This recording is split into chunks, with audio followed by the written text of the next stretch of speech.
এই গরমের মধ্যে এক ভাঁড় দই কে না পছন্দ করে, আবার সেটা যদি মিষ্টি দই হয় তবে তো কোনো কথাই নেই। আজ বন্ধুরা আমি তৈরি করব একদম মিষ্টির দোকানের মতো লাল মিষ্টি দই। চলুন শুরু করি।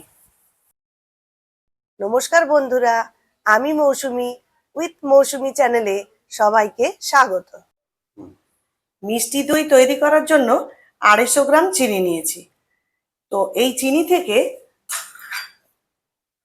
এক হাতা আমি তুলে নিলাম। এটাকে আমি ক্যারামেল তৈরি করব।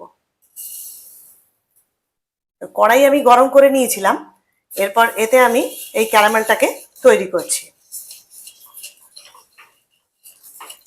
এই ক্যারামেলটা আমি তৈরি করছি, তো মিষ্টির দইয়ের রংটা একটু লাল হবে, তার জন্য এই ক্যারামেলটা আমি তৈরি করে নিচ্ছি।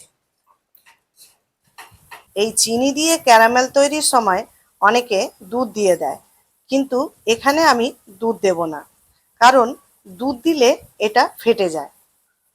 ক্যারামেল দেখো অনেকটা লাল হয়ে এসেছে। যখন এটা লাল হয়ে আসবে তখন বুঝে নিতে হবে ক্যারামেল তৈরি হয়ে গেছে। চিনিটা পুরোটাই মেল্ট হয়ে গেছে।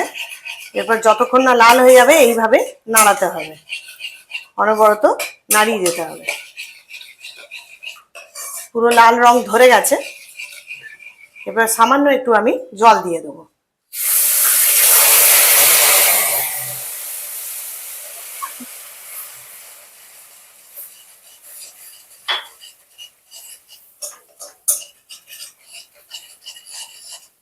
এইভাবে আমি নাড়িয়ে যাচ্ছি। এবার গ্যাসের ফ্লেমটাকে আমি একটু অফ করে দিলাম। এবার এটা আমি একটা অন্য পাত্রে নামিয়ে রাখবো। এবার এই ক্যারামেলটাকে আমি একটা বাটির মধ্যে ঢেলে নেব।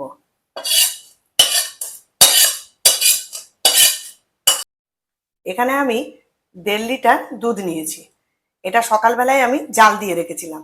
এই দুধটাকে এবার এই কড়াইয়ের মধ্যে ঢেলে দেবো।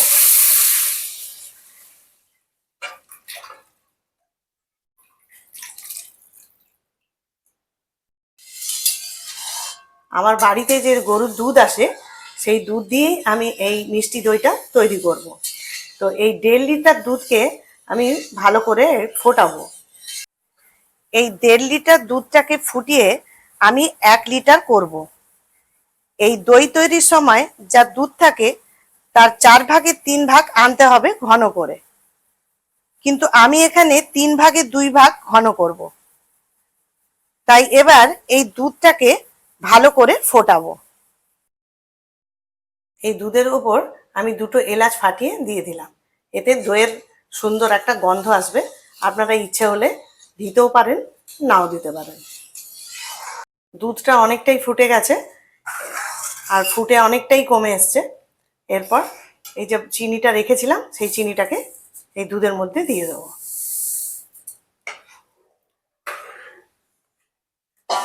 আবারও এটা নাড়াবো।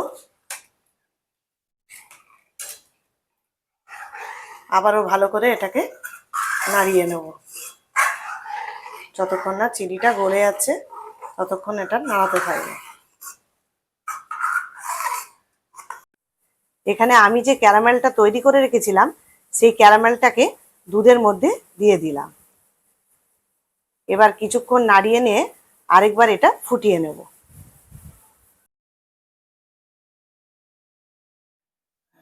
এবার এটা 2 মিনিট ধরে ভালো করে ফুটিয়ে নেব। আবার এই ফ্লেমটা মিডিয়াম টু লোতে থাকবে।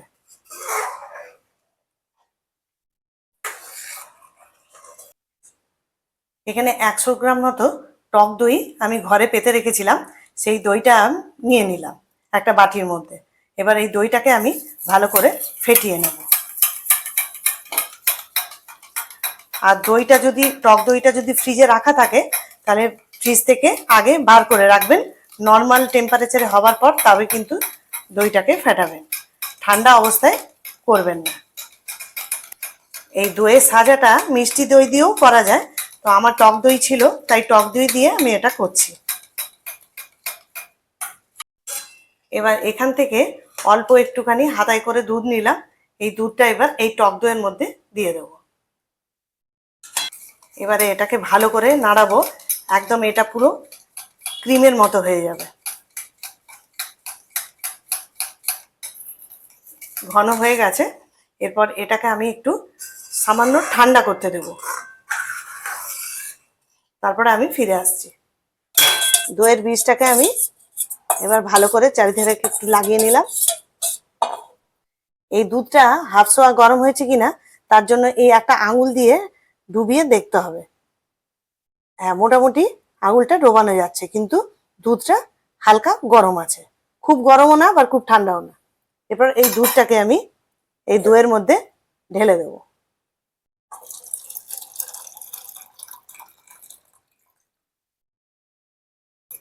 এরপর ভালো করে এটাকে মিক্সড করে নেব।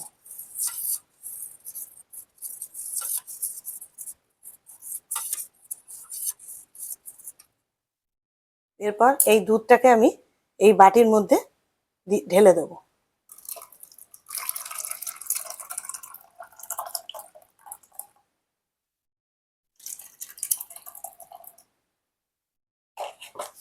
এখানে আমার আরেকটা এরকম বাটি আছে, এই বাটির মধ্যে গ্লাস এর মধ্যে আমি ঢেলে দিলাম বাকিটা।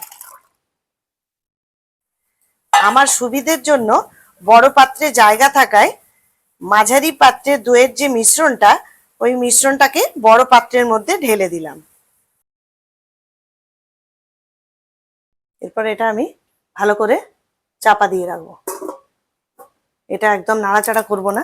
এরপর এর উপরে একটা টাওয়াল দিয়ে ঢাকা দিয়ে দেবো।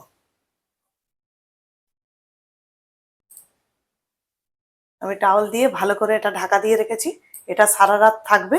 একদম সকালে উঠে আপনাদের দেখাবো কিভাবে মিষ্টি দইটা আমার হয়েছে।